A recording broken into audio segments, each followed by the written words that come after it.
first of all, I'd like to thank the organisers of the meeting for inviting the Independent Socialist Network to support it and for inviting me to come and address the meeting, and I welcome this discussion. It's one of a series of ongoing discussions. I don't just mean formal discussions that are organised by people on the left.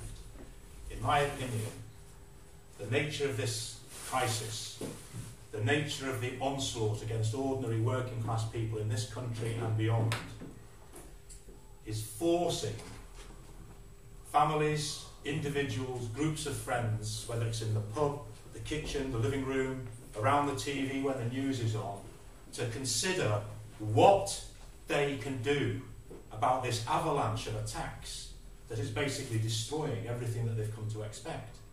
And I think that's really the starting point for us as people on the left, from whatever tradition we come from, whether it's Marxist, socialist, anarchist, autonomist, whatever it is that we come from. I think we're here because we've got a shared goal and a shared objective, and that is to try to see whether we can forge some sort of united response to the crisis that we're facing and give people a glimpse of confidence, of hope about how we can resist and how we can change the things that we are seeing at the moment. I can see in the room there's different age ranges and so on. For people like me, I work as a barrister. I've been lucky enough over the last year or so to represent students who were arrested and prosecuted for their participation in the anti-fees cuts in 2010. Those young people took to the streets to protest against the increase of the fees, trebling of the fees. I look back when I was a young student, leaving school in Salford, and at the age of 18 I went to university and I got a full grant for 5 years to do my undergraduate degree, to do a postgraduate degree, and then to do my professional qualifications. 5 years, all paid for. All my tuition fees were paid for. So that's the sort of thing that people of my generation and the parents of other people in the room, that's what we came to expect. And pretty much for the period from the 1960s through to the end of the 1970s, and beyond actually, most people thought that their children, that the next generation would grow up in a society where they would be better off than they were, that they wouldn't have to go through the hell, the drudgery, the hardship in order to get the basic things of life. And what we've seen over the last 5-6 years or so in particular, as a result of this profound crisis that we're facing, is that actually everything that people came to expect is being smashed up. Everything that we took for granted is being eroded, it's being taken away. The welfare state in this country and in all other advanced capitalist countries where it's been achieved is being taken away. Why? And that's the starting point for this discussion, in my opinion. It's because we're facing a crisis, not just of a form of capitalism, it's not just of neoliberalism, it's not just a crisis of the last particular brand or variant of the capitalist system. It's a profound crisis of capitalism itself. And so you now got this ridiculous debate between David Cameron on the one hand and David Miliband on the other about who's going to make capitalism more humane, more decent, more responsible. And that is because, from their point of view, they actually have to engage in this discussion because they know that people are questioning it. They see this system. Let's take the meat crisis at the moment. I mean, could you get a better encapsulation of what capitalism is about? They're prepared to disguise what they feel. If they say this is 100% horse meat and it's great, there's no bacteria in it, and there's no medicines in it, and there's no whatever in it, I'm quite happy to eat it, so long as I know that's what I'm eating. But actually, the adulteration of the food industry has been at the heart of capitalism since its inception. Go back and read Upton Sinclair's fantastic book, The Jungle. Read Lenin. Somebody was quoting Lenin earlier. Lenin wrote a little article about the adulteration of the meat trade in Russia before the First World War, where meat that had been condemned was being passed off as being good. It's again and again and again. Why? because the people that run this society are not interested in the health, well-being and living standards of ordinary people, but they're interested in lining their own pocket and making profit. Now, for most people in this society, that's a very simple concept to comprehend. I think if you go out and talk to most ordinary people and say, there's those that want to make profit, and they make profit at your expense, people can grasp that. People understand it. There was an opinion poll a couple of weeks ago, and in Britain, 60% of the population identified as being working class. Right? That's quite a significant thing if you think about it. So, when we're facing this crisis, it's profound, it's deep. What's been the response? What's the response from the left? What's the response from the working class organisations? And there you can see this gap. Why is it so difficult for the left, for the organised workers' movement, to respond to this crisis and to pose an alternative? That's the issue, isn't it, surely, that we're facing. I mean, how we do it, discuss it, and so how we organise, they are part of that discussion about how we respond. What is it we're trying to do? And I mean, I didn't particularly come to this meeting because I wanted to discuss the crisis in the SWP, or particularly ways of organising that different organisations on the left utilise. I think we should start with, if you like, start with what we would expect.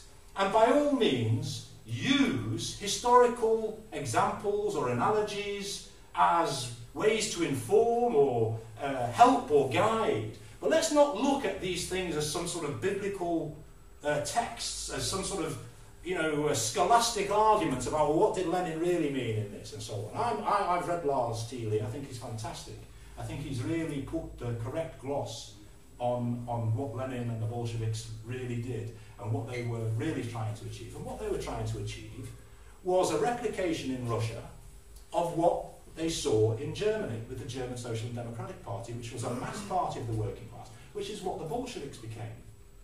And actually, a lot of the issues about the far left is that they have a complete misconception about what the Bolsheviks were, how they organised, what they achieved, and more fundamental, bringing it up to date, because we're not living in Russia in 1917, we're living in modern, advanced capitalist societies where we don't have a massive peasantry, we don't have feudal remnants and so on. We've got an advanced capitalist society where people have got access to Twitter, to Facebook, to all sorts of social media, where people are used to having discussions in the open.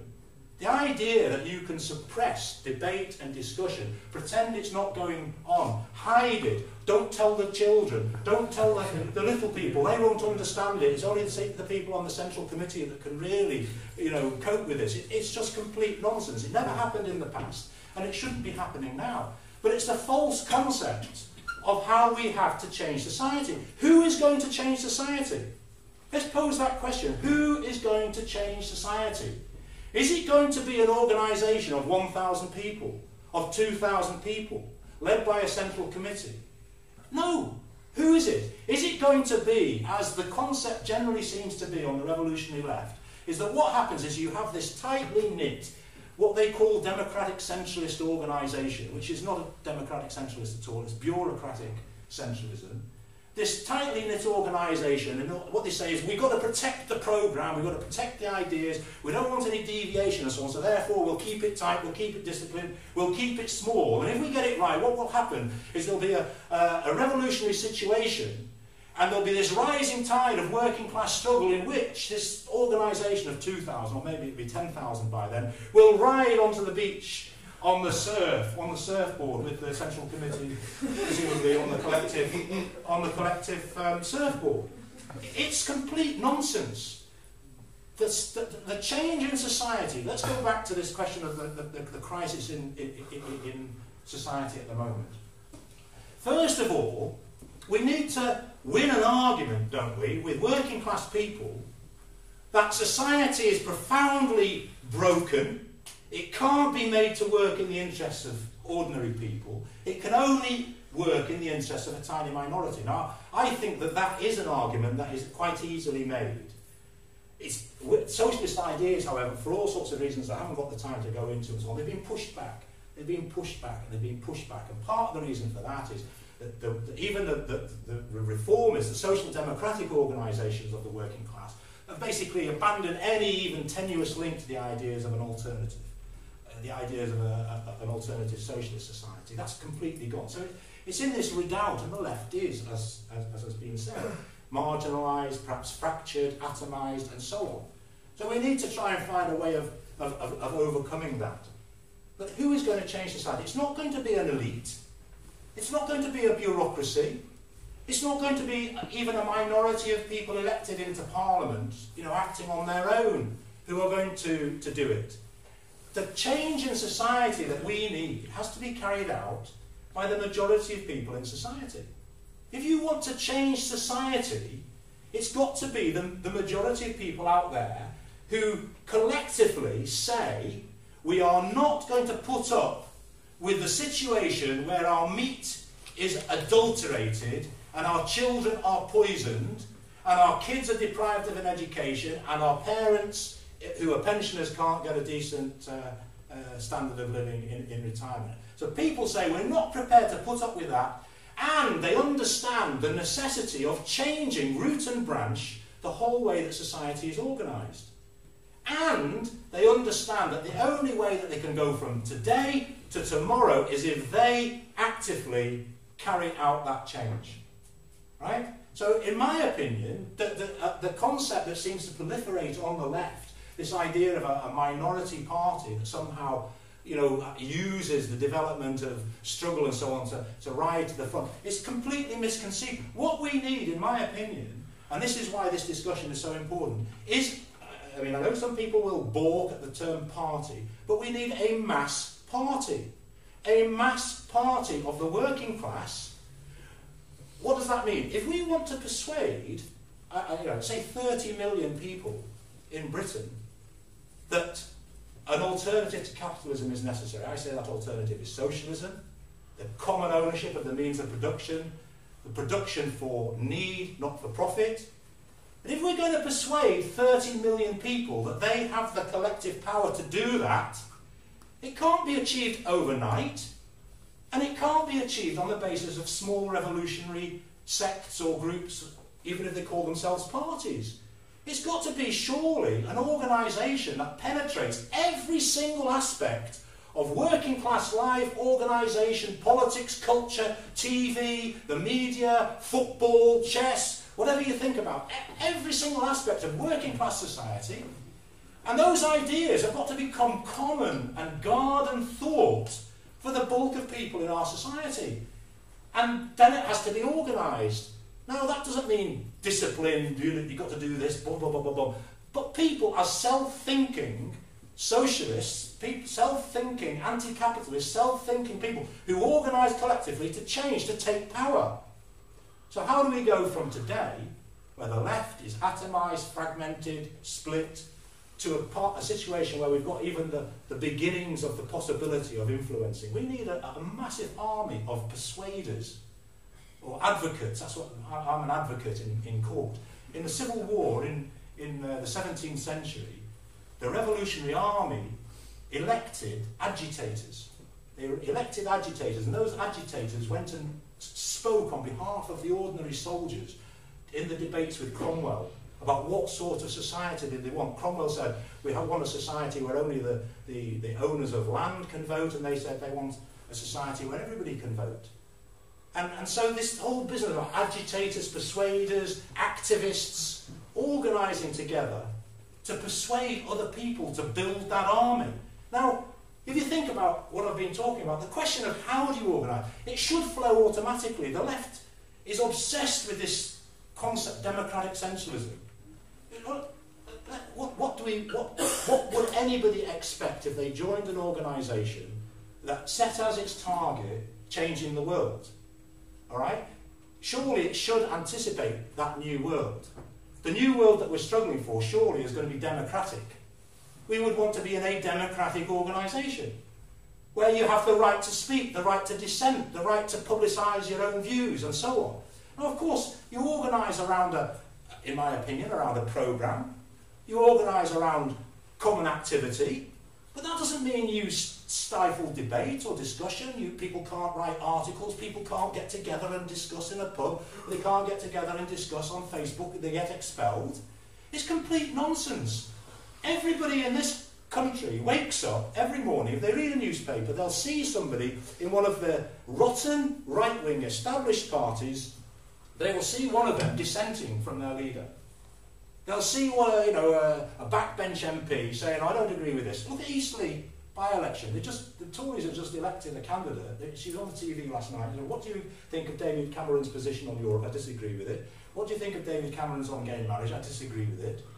And so the Tories can have a party in which they have representatives who can openly disagree with the party leader, the Prime Minister, and the revolutionary left, the far left, the socialist left, is trying to win people in the working class, join us, but you better not say anything that disagrees with the leader.